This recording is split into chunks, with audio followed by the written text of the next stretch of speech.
This is Money Moves on VSiN, the sports betting network. What's going on, everybody? Happy Monday. Stormy, Buonantony, and Jonathan Von Tobel with you. Hope while everyone was sweating the NBA and NHL postseason this weekend, you at least did something nice for your mothers along the way this Mother's Day weekend. I know for you really bit the bullet for your mother this weekend, right? Based on what I've seen on Twitter, at least. I mean, look, my mom wanted to. I've never been before, but my mom wanted to go to like Texas Roadhouse. So I was like, all right, yeah, let's go. It's your day. We'll go ahead and do that. My wife worked, so it was just like me, my mom, and my kids. And like, I didn't have any expectations. A lot of people kept telling me about the bread, and that's the one thing that kept coming up. Yeah, that's the marquee item. I literally had no idea about any of that. Again, I had heard the name, but I've never been to one before. We went, and it sucked. I thought, but the good thing was, and here's a positive, my mom told me she was happy. She said she liked the meal. You tweeted it might have been one of the worst meals you've ever had. It might have been one of the worst. It really was that bad? And you know, it's funny because some of you are such wimps, dude. Shut up. All right, enough about like the sanctity about the Texas Roadhouse. God, you guys are so annoying sometimes. I didn't like my meal. Who cares? Get over it. The other part that I thought was pretty interesting was there were a lot of people that agreed with me. There was agreement on the fact that it was not a very solid establishment. There was very opposite, like polarizing, apparently, is my opinion here. I did not know that. I also did not know that Greg Hoops Peterson is also like a heavy advocate for Texas Roadhouse. I didn't know that. I guess he goes there all the time. Look, it's my personal experience. This is my life here. So did you at least like the bread and like the honey cinnamon butter that is awesome? It was the best part. Actually, I think I told your husband, he responded to me, which was something along the lines of like the bread was great, and I said it was fire. Like, it was the best part. Yes. Like that was. It was not everything was like terrible, but look, I even set it up on social media. Yeah, there's Chris. Yeah, that bread though. Leave it to Chris to chime in. Big crypto account, and I think when you look at the.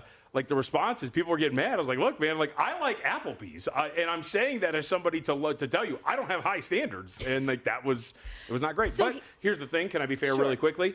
It was Mother's Day. It was a very busy day. I'm sure I did not get Texas Roadhouse, or as some people call it, THR or TRH, whatever, at its peak operating capacity. So I will give it another shot at some point in my life, but it was not good when I went. And you said your mother was happy when all was said and done. Yes, that's the most important part, yes. So that's all that matters. But I think, and correct me if I'm wrong, you guys please join in on the chat with us today, too. Tweet at us at Storm Buonantony, at me, JVT, at VSiN Live. I think you just have to know what you're getting yourself into when you go to a place like Texas Roadhouse. It's like a Red Lobster. It's like I guess Applebee's is a fair comp, but it's like one of those places that Outback. They give you steak, but are you expecting a 5-star restaurant steak? No. So I think you just know what you're getting yourself into, and that's that. Now, today is another holiday of sorts for somebody like you. We've got the NBA lottery coming up tonight, or as Bill 80 put it in this morning's daily newsletter, the NBA's Tankathon winner is decided tonight. Who's going to get Cooper Flag, the ping pong balls? Let's go. That is very true. So there's a couple of reasons to bring this up. First off, NBA draft betting is fun, so I can't wait till we get to that season. That's going to come up a little bit later, obviously, in our time together. The other part that I wanted to bring this up is obviously who gets Cooper Flag. Whoever wins the lottery tonight is going to get that. The third aspect of this is that you can bet on which team will get the first overall pick, second overall pick, whatever it is. We did this last year. This is such a great exercise just to show the simplicity of implied probability and the lack of value you get at times, or just what's baked into some of these numbers. If you compare the implied probability of the odds that are posted in comparison with the actual, because we have actual odds, right? We know that the bottom three teams have exactly a 14% chance to get the first overall pick. And yet if you're betting into this market, you're saying they have a 15% chance to get it. And we know about hold and all that kind of stuff, but you're literally giving away an edge when you bet into some of these. So I don't think this is a very heavily handled market at all. But I think it's a really good example later today when we get this. But just from a betting perspective, just look at that and go to like an aces.com or go to our vsin.com website and just punch in the number and then compare it with the actual lottery odds. It's a really good example to see what you're betting into in terms of hold. Fun. Yeah, that'll be a good conversation a little bit later. The draft lottery, by the way, 7 p.m. Eastern on ESPN tonight ahead of Warriors Timberwolves. One of many things that we're going to be discussing throughout the course of the show. So, producer Brian Ortega, if you would, please hit us with the rundown, the top 3 items we can expect today on Money Moves. It's time for the top headlines and topics of the day. This is the Rundown. All right, let's kick it off with some NFL news. We've got the first game released today as well, but plenty of things that we're going to get to in the NFL out of season. It's May 12th, yet they continue to find a way to be on our television screens every day. Oh, this is just what I needed. It's so great. Now we can talk about the NFL. It's all we ever want to talk about. I'm just so excited that I can now know that the Eagles and Cowboys will play the first game. You know what's funny is I hear a lot of complaints about, the NFL dragging this out. You're part of the problem. You sit here and you beg for football all the time, and then you complain when the NFL does what it does every single time and says, I'm going to drag this out because people take it in. You sit there and suck it up every single time, and then you sit back and go, I can't believe they keep doing this. It's your fault. But I am very excited to have little snippets of the NFL schedule all the way up until, what is it, Wednesday? Thursday night. Until we get everything in a nice, neat special, and then we can talk about the opponents that we knew they were going to play. And good news, we have odds on this already, too. So for inquiring minds, the Eagles, defending Super Bowl champs, 7-point favorites hosting the Cowboys, total 46.5 on DraftKings. That game will be Thursday, September 4th. But yes, they are always finding a way to be in the news. I will say, this is always a good example. We can do this later in the week. Once we get the full schedules, we get lines for every single one of these games. We can get our first look at the market power ratings and how the betting market power rates every single one of these teams. We get our first glimpse of the 2025 season and how these teams are going to be priced. I love that, and I also love to see what season win totals adjust from what we have available already based on the season schedule, and then how those games pair out to see which teams get bet one way or another. Number 2 in our top 3 items, defending champs bouncing back in both the NHL and NBA. Lots of series left, but the Panthers are back out to -190 series favorites against Toronto. They hold home ice over the weekend, tying their second round series with Toronto at 2. This is why last week we were pumping you with those Florida Panthers series prices and Eastern Conference prices, the expectation that maybe they would be able to come back or win a couple games here. Obviously, like I said, plenty of series left, but worth noting. And then the Celtics, they do have a chance to do the same tonight. Dominant bounce back win on Saturday in MSG, and you made the proclamation that they would come back to Boston with the series tied. They got a chance to do that tonight. Yes, they do. We got some really interesting numbers about this series, about the other series that we're going to see take place tonight, but that's the whole point, is that these defending champs bouncing back in a very dominant fashion. I was really impressed with the way that Florida played defensively in that game yesterday. That was as close to a defensive masterpiece on ice that I have personally seen in this postseason. They were great. And that's more of what I thought we were going to get from the beginning, not these scoring shootouts. I thought it was going to be a more defensive slugfest type of a series, and so we finally got one of those games. While those are a couple teams who have stepped up, I'll give you one who hasn't. The Cleveland Cavaliers, which is where we're going to kind of wrap up the last few minutes of this segment here back in the NBA. The top seed in the Eastern Conference, down 3-1 against the Pacers, 129-109, drubbing last night. Per ESPN Stats and Info, Indiana had the largest halftime lead in history of the NBA playoffs last night, up 41. Well, and the big thing here now as we move forward, as the Cavaliers, guys, you can fix the bottom third there. You don't have to put might be toast. They're toast. Like, this thing's done. You can stick a fork in them here. As they lose their star now. That's the big part, right? Is that the fact that they came out in such a weird fashion. Like, immediately they're already getting into it with the Indiana Pacers. They're playing like the lesser team, even though they were the team that won the 60-plus games or were dominant in the regular season. You can see that they were a team that definitely, like, from a mental standpoint, didn't really have it. And then you mentioned the big one. Not only do you get smoked, but Donovan Mitchell, for those who haven't seen the footage, comes out at halftime, goes to warm up, tries to put up a shot from beyond the arc, immediately just goes down, walks off, doesn't play the rest of the game. That is the big problem.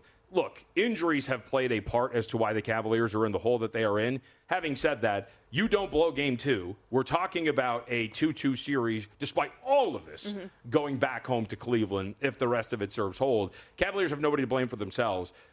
Darius Garland apparently is wearing a special shoe that is holding his toe in place. He's not fully healthy. Like, this team now is just the walking wounded, and I think we're just waiting for them to get put down. Whether it's going to be a spirited effort back at home to push this out to 6 in Indiana, whatever it is, but we should expect that the Indiana Pacers, rightfully so, are going to be in the Eastern Conference Finals. And Kenny Atkinson, Cavs head coach, said he has, quote, no idea about Donovan Mitchell's availability for Game 5. And I know that they're listing it technically as an ankle, but for a guy who's had calf issues this series, that video that you referenced didn't look good. Early line on Game 5, Cavs -7.5 at home on the brink of elimination Tuesday. If they don't have Mitchell, what do you think about that number? Yeah, I mean, it's too much. Again, like what are we looking at here at this? And this is coming from somebody who laid 1.5 and 2.5 games with the Cavaliers, right? You're coming from a standpoint of somebody who is very pro-Cavalier. What have we watched over the last few games that would tell you that this team is worthy of laying this sort of a number? This number does not even just tell you that the Cavaliers are better than the Indiana Pacers. This tells you that they are much better than the Indiana Pacers. It's a number that just doesn't jive with the evidence that we have seen in front of us for the first 4 games of this series. And especially if Donovan Mitchell's not going to be healthy. And Darius Garland's not going to be healthy, as we know. So I'm somewhat surprised by that. Maybe you get the spirited effort back at home and the zigzag plays yet again. But that, to me, is a very strong number considering what we know. And what that number is telling you is not what the results have told us at this point. 30 seconds. OKC ties the series with Denver. Everybody's talking about Nikola Jokic being out of gas, the way that he's played all these minutes in the regular season, and now without the depth at center in particular. What do you think about the Nuggets now? I mean, look, we'll have more on this and call me crazy, but the Thunder are definitely in the driver's seat. 2 of the next 3 are at home. You mentioned the key point here. The Nuggets were playing their 7th game in 13 days, all playoff basketball. Jokic has an immense load on his shoulders. His last 3 games, 21.3 points, 12 rebounds, and only 5 assists on 35 and 22 in terms of field goal percentage and three-point percentage. Jokic really doesn't have that much of the tank. Thank God for Aaron Gordon that can help you out here, who's been absolutely incredible. But I think this team, I don't think it's a testament to the Thunder. I do think it's a testament to what Denver has gone through here over the last few weeks. All right, guys, you think this was good? We're just getting started here on Money Moves. Still so much more to come over the course of the next 2 hours. Well, it sounded good to me, at least in my head. We'll see once we get the tweets coming in. We will also have VSiN NHL betting analyst Jonathan Davis join the show later on this hour. Josh Applebaum with us in hour 2. And coming up next, our first look at the playoff action coming up tonight in the NBA and NHL.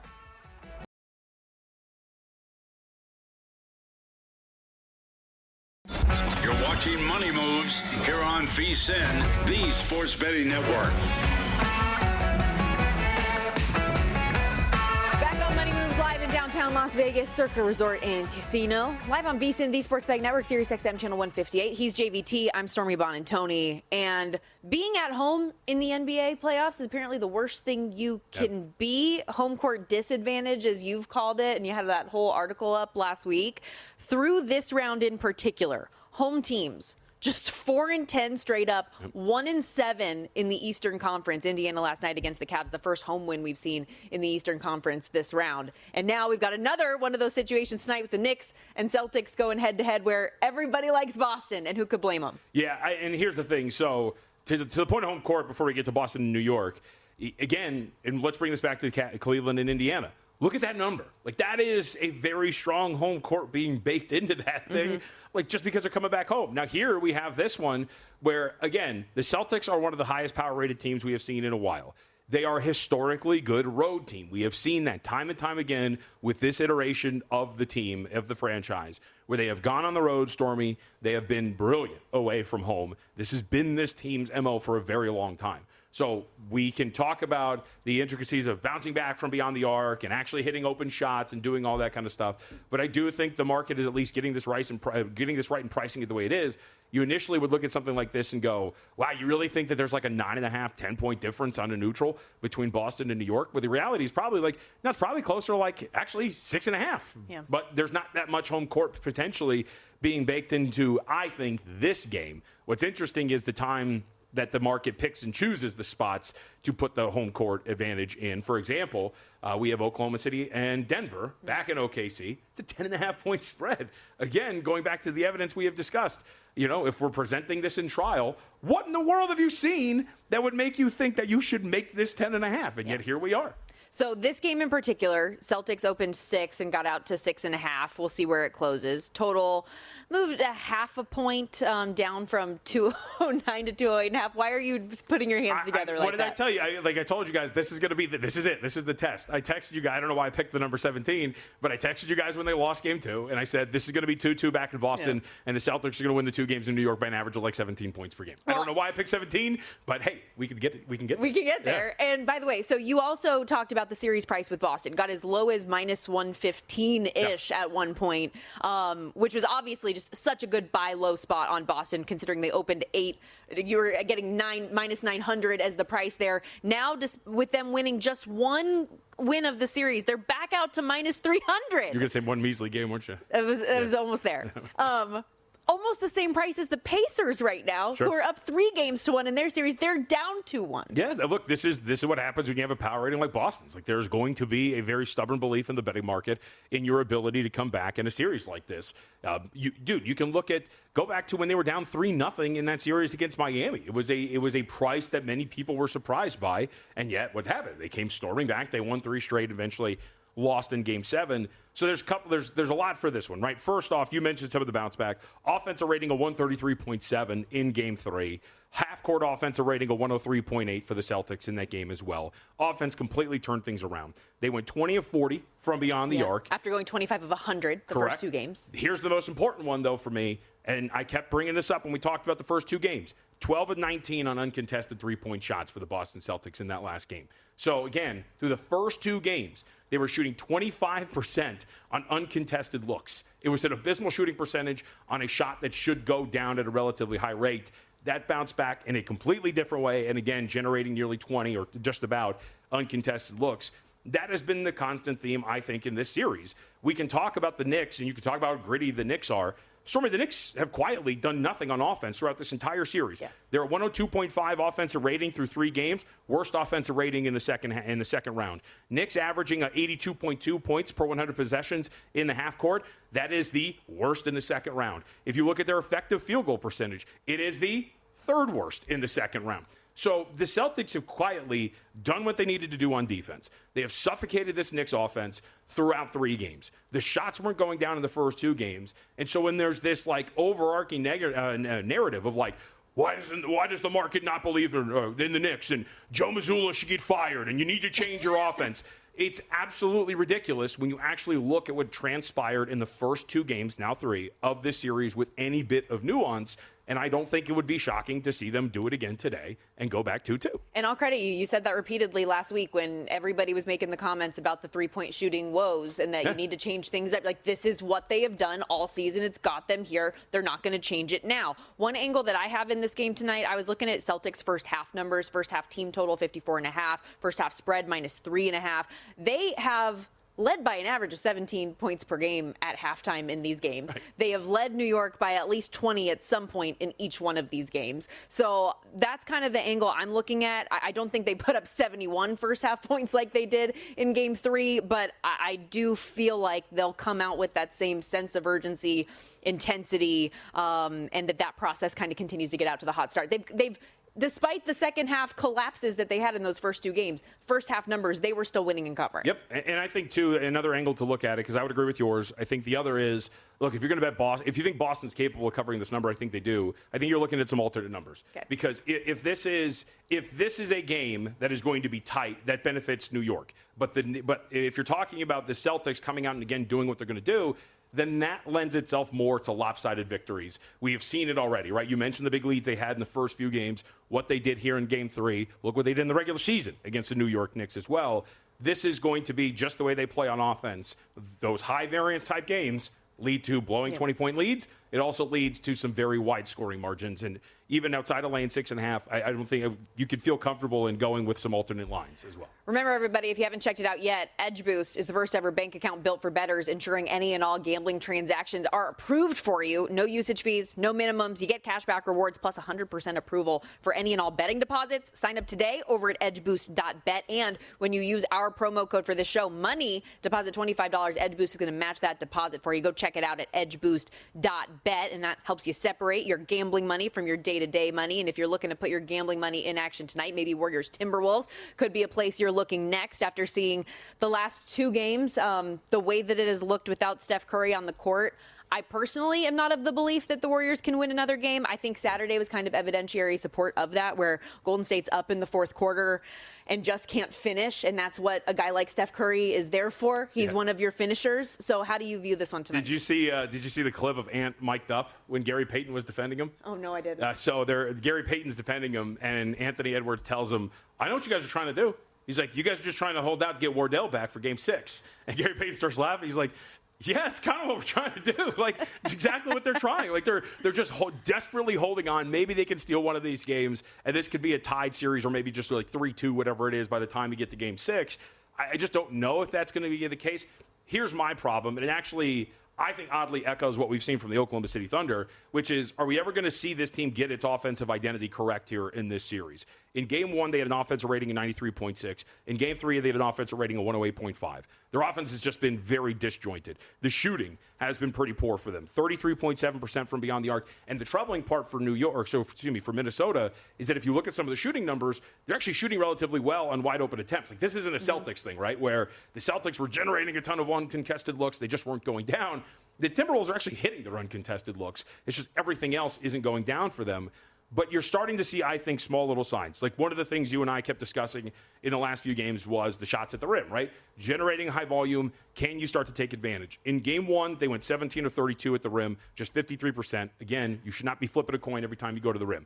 Last 2 games, though, Stormy, shooting nearly 70% within 4 feet of the basket. So they're getting to the rim, and they're also starting to finish within 4 feet of the basket. If all of a sudden you can get these looks from beyond the arc to go down, you as a team have been defending well enough that you're going to be able to win these games and cover a number. Granted, probably should have covered over the weekend, if not for a late shot and the alleged warning from Draymond Green that the number was right on. I don't know if you saw that either. I don't know if I believe it or not. Regardless, though, I think that the Timberwolves are like right there, because the one constant throughout this entire series is what we have discussed. The Warriors stink on offense without Steph Curry, and that has been there. We have not seen this offense come to life at all. Yeah, even at home, getting 5.5 points, for me, it would be Timberwolves or pass. I haven't placed a bet on this game, but I understand why it's been bet up from the 5 to 5.5. Sub 200 total here at 199.5. Does that seem about right to you for this series? Just given what we've seen, I'd say yes. I think the issue that you get with this total continuing to diminish and betting it under is that if the Timberwolves wake up from deep, then you're in trouble. Then you might be in trouble, right? If they start to hit their threes, then you're going to have a little bit of a problem. We should also know that the Warriors are not shooting the ball well. Their offense really isn't great. In the paint, they're averaging 39.3 points per game in the paint. To give you an idea of how bad that is, the last place regular season team was at 41.2. So the Warriors are getting nothing inside. So what does that mean? They're taking a lot of threes. What if you get the variance game where all of a sudden all the threes are going down? You could really blow through that total. So we got those 2 games in the NBA tonight. The NHL postseason also rolling on with 2 more. The Capitals visiting the Hurricanes for Game 4, and the Vegas Golden Knights at the Edmonton Oilers coming off that goal at the buzzer from Riley Smith. Can they build on that tonight as a plus 102 road dog trying to equal the set? We'll get into it all with VSiN's own hockey betting expert, Jonathan Davis, after this.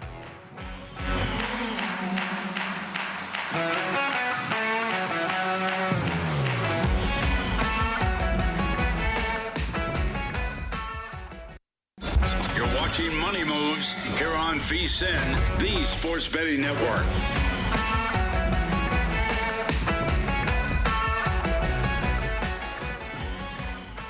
Back here on Money Moves, VSiN, the Sports Betting Network, Sirius XM, channel 158. And remember, if you're looking to bet smarter, now's the time at VSiN.com/subscribe. Our annual subscription's usually $240, but now, instead of just giving you 12 for $240, we're giving 14 months for just $199. And when you sign up, we're giving you all the daily best bets from all of our show hosts and guests, exclusive betting splits data from DraftKings and Circa, 24/7 live video and full show replays, that and so much more when you go to VSiN.com/subscribe. Use our code PRO to make sure you get that steal of a deal. And when we talk about the articles and all the insights that you get, among those are what you get from VSiN hockey betting analyst Jonathan Davis. And no better time than right now with the NHL postseason going on. He is tracking all of the different stats, trends, informations that you need to know. Jonathan, welcome in to the show as we bring him in via the Progressive guest line. 2 games tonight. It's been an awesome weekend of hockey, though. And how have you been holding up, tracking all this data for us? It's been a lot of fun. It's been exhausting, but in between, Stormy, the pleasures of living just steps away from the ocean here in Manhattan Beach. I've had a chance to kind of decompress between games and just kind of take in that ocean air. So it's been rather nice. Oh, the perils of life in Los Angeles that you must have out there, Jonathan. Let's get into some of this because I know you've got plays for today. I want to start specifically with this Golden Knights Oilers series because when it looked like things were pretty bleak for the VGK, they end up finding a way game one in Edmonton at the buzzer. Riley Smith scores that game-winning goal late to now make the series 2-1. And they're getting played again here with this second game in Edmonton. Do you agree with people that are on the side of Vegas having an opportunity to tie this thing up? Yeah, I mean, look, Stormy, I think this is a series that could be easily 2-1 Vegas at the end of the day. And so, yeah, I do. I mean, I think there's the big question around the Golden Knights is the health of their captain, Mark Stone, and will he be able to go tonight? Listed as a game time decision. That does change things up, for the top line, not just offensively, but just how they're able to defend, whether, McDavid and Draisaitl when they're playing together or just even, Connor playing on a line with whoever he is matched with. So it is a big injury, but I still like the way Vegas is playing. And, the Oilers were 6-0 with Calvin Pickard, and not that he, was a Vezina Trophy 6-0, but they're 0-3 with Stuart Skinner. And that's something that they've got to kind of overcome. At this point, would it be foolish to try to make an excuse or to try to make any reasoning behind betting this game under? Should we just be betting every single one of these games over, Jonathan? I mean, bet under at your peril, unless you get like an alt under of about 15. Okay. I don't know how you do it. I mean, so look, I've seen it's hit 7 in some spots. Not, I would still be tempted to bet the over and take a push at the worst. I think there are some creative ways, though, that you could play this game over. I mean, you could, if you want to make a small profit, you could bet both teams on the money line and parlay it at over 5.5 individual parlays, and you're going to make a small profit. But I could not go under 6.5 or 7 in this one. Yeah, I know you have a couple of props in this game, but one that you have been tracking and betting throughout the course of the playoffs is the team that loses the game prior to score first in the coming game. Are you on Edmonton to score first again tonight? I am on Edmonton to score first, and I won't, I would even play, if you want to play Edmonton for a first period goal, because those numbers, I think it's 33 and 15 are teams that are coming off a loss have scored a first period goal. It's just that the price becomes kind of juicy to play Edmonton to score a first period goal. So just to have them score, the first goal of the game is, you'll get that at a better price, unless you wanted to parlay them to score in the first period with something else. Any player props you like tonight between Vegas and Edmonton? Yeah, I mean, look, I'm going to make no bones about it, and Stormy knows this. My heart's with the Golden Knights. But I think there are some better player props on the Edmonton side. Ryan Nugent-Hopkins, I think, has had a point in every game of the series. He's on a 7-game point streak. You can get him at over half an assist at plus money. Corey Perry, the Rat, the ageless wonder at 40 or about to turn 40 to score a goal tonight. You're still getting him at about plus 270. He plays on the top power play line. He's been playing with McDavid. So, even a smaller bet on Perry to score a goal. On the Vegas side, the one thing I'm confident with is Brayden McNabb, over 2.5 block shots. He is a shot blocking machine. He routinely hits 3 in every game. So for now, those are the safer ones until I can see the way Vegas wants to deploy their lines. Although I would grab William Karlsson at over half a point or over half an assist, because Karlsson, to me, was Stone out, especially if he's not playing. He'll be on that top power play unit, and he's been a great point producer as well. VSiN hockey betting analyst Jonathan Davis joining us here on the Progressive Guest Line. You can also check him out as the host of Ice Cap on NHL Network Sirius XM Radio. Let's switch gears to Canes Caps, where we did see the Hurricanes, who have dominated the shot attempts and shot share throughout the course of this series, finally get that big win, 4-0 shutout dub, their first game in Raleigh this past weekend. Canes are taking money too tonight, up from minus 235 on the money line to minus 265. All 3 games of this series have also gone under. Do you think that continues tonight? What type of a game could we be in store for? All right, minus 265 in a playoff game is crazy. Like the Capitals, based on that alone, are worth a small play on the money line. It's just, I just think that's nuts. Now, I'm going to give you the Josh Applebaum hazmat play, as he likes to call it, and that's to play the over tonight at over 5.5. And the reason why, there was a trend early in the NHL season. It actually carried through until about the Four Nations tournament, where teams coming off a shutout in their next game play the over. It's happened 4 times in the playoffs this year, where we've had a team that's been shut out. The next game has gone over. Most recently, yesterday, Dallas and Winnipeg. So I'm going to go over 5.5. You can get that at even money tonight. That's one play there. Props, you got to be careful. There's just not enough goals to be scored in this series. Now, I am predicting goals tonight. I still haven't settled in on my props yet. I got to do a little more work on that. But I do like the over 5.5 in this one here. Do you think that Dylan Strome and Alex Ovechkin will be part of that scoring? Because that top line has been very well contained this series compared to round one. Yeah, I mean, Alex Ovechkin going 4 consecutive games without a goal is not something I think that may have happened once, if at all, during the regular season. So Ovechkin at an anytime goal is worth it. And if Ovechkin scores, then you might as well jump on the Dylan Strome bandwagon as well, because he's likely to be a part of that goal. All right, let's go back to a little bit about what we saw yesterday and spinning this forward. Panthers were very impressive in a dominant defensive game. Is this just Panthers the rest of the way? How much did the goaltending situation affect this for Toronto? Because that was a very impressive effort for the Panthers. Yeah, I mean, look, Joseph Wall was outstanding, and he's now, 5-3 in his career in the playoffs, and his save percentage is .925. I mean, he did everything he could to get Toronto a victory yesterday. But Sergei Bobrovsky, since overtime of game number 3, has looked more like Sergei Bobrovsky. Yep. So this is a pivotal game for the Maple Leafs. And, look, they're struggling without Austin Matthews, who's dealing, without him scoring a goal, dealing with some sort of injury. He's missing more shots than he is hitting. Though I was on Austin Matthews and John Tavares. I had them in a over 2.5 shots on goal parlay prop. And that's been a big hit for me. So I'll probably stick with that. But this is a must-win game, I think, for Toronto, because their history in opening rounds has been so bad. And I thought that the Maple Leafs kind of got out of their game yesterday. They took too many penalties in the first period. They're trying to take a pound of flesh like the Florida Panthers do, and they were so disciplined in round 1 and through the first 3 games. They've got to get back to their style of hockey if they want to win. Last 60 seconds, how good can this Dallas Stars team be as they continue to get healthy, and a dominant 5-2 win for them over the weekend?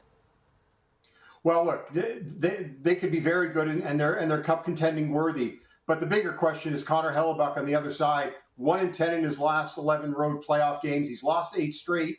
The Jets have lost 9 of those 10 games by 3 goals or more. So think about that when you want to start to play some alt totals. Yesterday, if you played -2.5 for Dallas, it was +350. So it is something that is worth looking at. The Stars took advantage of home ice and last change as they got Mikko Rantanen away from Winnipeg's best checkers. We saw what he did. Look, the streak ended at, he didn't continue a streak of consecutive goals, but I still think it's something like 14 of 15, the last 15 goals that he's been a part of, which is pretty remarkable. Great stuff as always, Jonathan. Appreciate the time today. Thanks. Have a good one. You too. Good luck with your bets. Make sure everybody follow Jonathan on X at West Coast Hockey. It's HKY. He does a great job tweeting out all of those trends and details throughout the course of the games. He's also got up at VSiN.com each and every day. Regular NHL plays. That article will be up shortly for VSiN Pro subscribers. You don't reach any of those article subscription limits either, so make sure that you get in there while you can. We're going to take a quick time out. When we come back, what do we always do on a Monday? Call me crazy, but you won't want to miss it. We'll be back.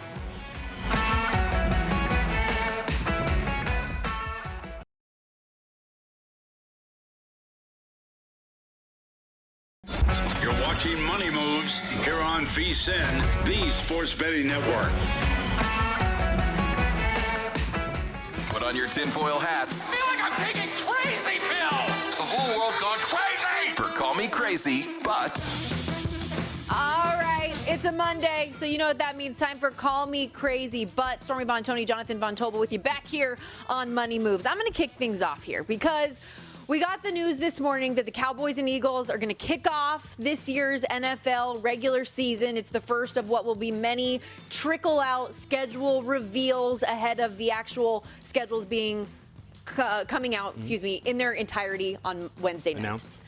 Call me crazy, but I don't need the slow burn rollout schedule release. I feel like the NFL, when it sees that sports fans are engaging in the NBA and NHL postseason and they're enjoying another sport, are like that ex-boyfriend that sees you with somebody else and knows you're starting to forget about them and sends you the "you up" text. That's what the NFL is trying to do right now. Just remember, I'm here and I need your attention and I'm back. Like I don't need that. That said, I am excited for Wednesday night when the teams put out their videos and like the unique way that they present each one of their schedules. But I just want them all at once. I don't need the little okay, this is what we're gonna do here and there. Two things. Anecdote sounded oddly personal. We've all been there. Okay, we've all been there. Second, I would agree with the premise that I enjoy the schedule release. As I say every single year, and our audience would not connect with it all, the Chargers do a tremendous job every single year. They do great. There's a lot of different little anime things that I enjoy that they kind of sprinkle in. They've done a tremendous job with it. Also, Panthers might not be good at football, good at schedule releases. Panthers. They're getting better. They're gonna be good. They're getting better. I'm not disagreeing. I will be the pro-Panther side of things here. I know you have a special connection, but I am very big Short King, Bryce Young. Let's go.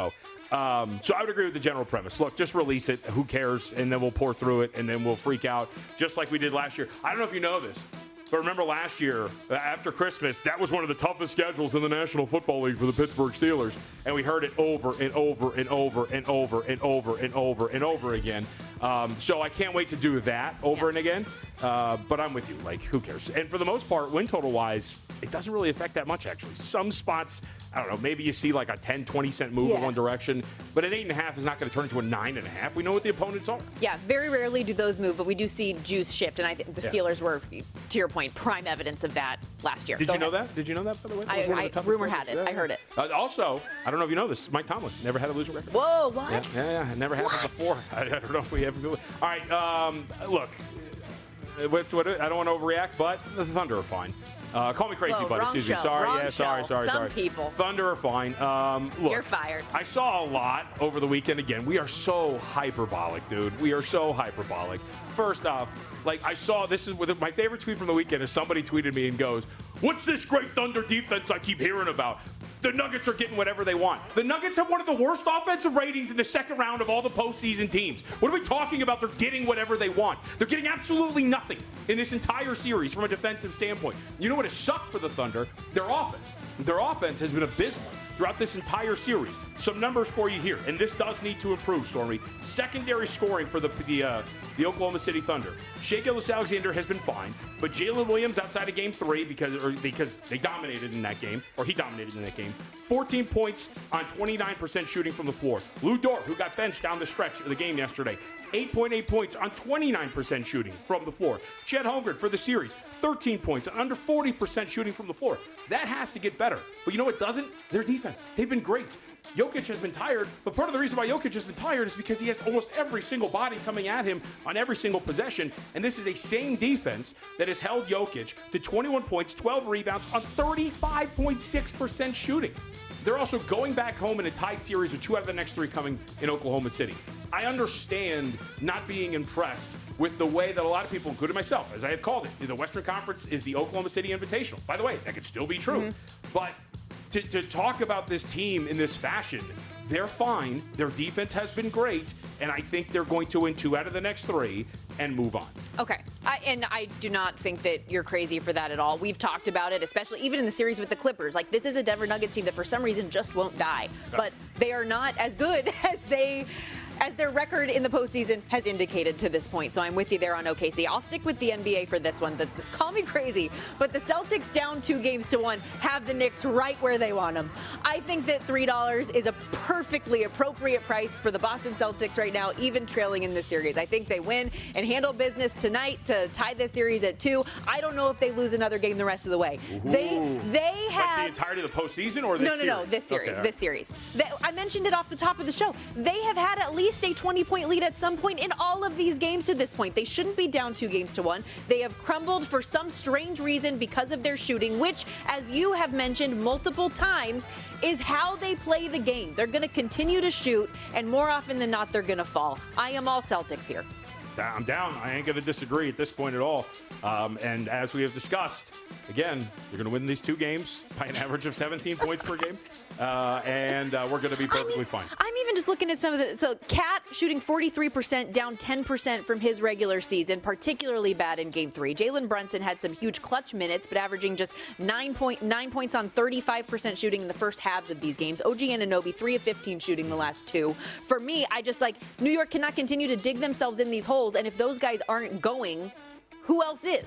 So, all right, what's next for you? All right, this is kind of like a statement, but it's not really. Call me crazy, but the Texas Rangers are the best team in the American League West, and they might be the best team in the American League.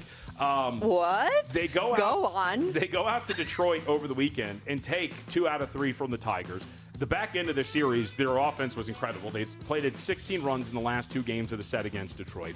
We discussed this last week when we talked about the firing of their offensive coordinator, hitting coach, and whether or not this was going to be a thing for them. They immediately went out in the 2 games since they fired the coach, and they plated 14 runs in 2 games. And the offense has seemingly kind of woken up here over the last week. I don't know if those real changes are there, but if that offense is going to start to turn things around and become an above average to potentially maybe one of the best lineups in baseball, we'll see if it can go that far. Stormy, the pitching's there. The pitching's very solid. I think that there's a pretty good shot that this is the case. And for a team right now in 4th place in its division, call me crazy, but I think they are the best team in the American League West. Mariners are your favorite right now, plus 130. Astros plus 205. The Rangers, nice little plus 245 available if you think that to be true out there. Okay, this is a random one, but I went to the movies with my mom for Mother's Day yesterday. We went and saw The Accountant 2. Gotta say, enjoyed it a lot. It was a very good movie. Has anyone ever eaten a Bunch of Crunch box of candy outside of a movie theater or watching a movie at home, like you went to Blockbuster back in the day and you got a box of them to watch and eat your popcorn with? Where else does this candy exist? I don't know, and I'm not hating on it. It's good, it's fine, but I don't think that I know personally I have ever eaten Bunch of Crunch outside of a movie theater, and I don't know if I've witnessed anyone else do so. I would agree with this premise. For me, I enjoy cookie dough bites. Yes, that's another one you don't I've never purchased them outside of the movie theater. That's so true. You buy them, you sprinkle them into the popcorn, and that's it. See that I am big on that with the Reese's Pieces, but I'll eat Reese's Pieces out in the wild. Yes. You see that all the time. It's a different deal. It's a salty sweet combo. It's very good. It's tremendous. But I would agree with this. I don't think I've ever actually. I can honestly say, when you die, I would like a statistical breakdown of the things that I have done. My purchases would be one of them. I feel very confident in saying that if I were to get that list, God would never present to me a receipt that said I bought Bunch of Crunch in my life. Really? Yeah, never. Wow, never ever. It's never been something that has attracted me at all. My mom always gets them. I like them. She was funny. She sat down and she was like, oh, time to crack open the duds. She's a big milk dud. Oh, yeah, no, never done that. Okay, hit me with one more. All right, do you want the serious basketball one really quickly? Yes. Let's see. Call me crazy, but the latest report about Giannis means absolutely nothing. Read the actual report, people. Shams Charania in the second graph says Giannis has decided nothing. So we're having all of this discourse like he has decided he is moving on, when the wording was, I'd be open to it if I decide to move on. It's absolutely nothing. They are still the odds-on favorite at -200 to retain his services. Rockets at +950. Thunder at 10-1. And I will say this, add to this, call me crazy, but if the Thunder go on, they move in every single game the rest of this postseason, Stormy. They win the next 2, they sweep their Western Conference Finals opponent, and they sweep whoever comes out of the Eastern Conference. I don't care. They should be on the phone and calling the Milwaukee Bucks for Giannis. Ooh, fired up right now. We'll dive more into that as we kick off hour 2 in the next segment. But before we get out of here, I did want to bring up our poll real quickly just to follow back up on the Texas Roadhouse conversation we had earlier on today. Our producer, Brian Ortega, put out the tweet. Is Texas Roadhouse actually good? 69.6% of our audience that is voted in says yes, JVT, after you made the proclamation that might have been one of the worst meals you've ever had. That still makes my statement true. It could be a good restaurant. I'm open to that being a thing. And going on a busy day, as I have stated, I don't think helped. What I will very much push back on is our managing editor, and my job be damned. You're crazy, Adam Burke, because he says that food is exactly what I'd expect for $20 to $25 a person. You tell me where you're finding that, because yesterday was not it. I was not paying $20 to $25 a person at the THR. Well, did you get appetizers? Did you have a beverage or two? Those things add up anywhere that you are getting food. But I'll say, I said it earlier, you just have to know what you're getting yourself into. Texas Roadhouse is not Barry's downstairs at Circa, okay? One of these things is not like the other. We will be right back. Hour 2 might be a little spicier than hour 1. We'll see.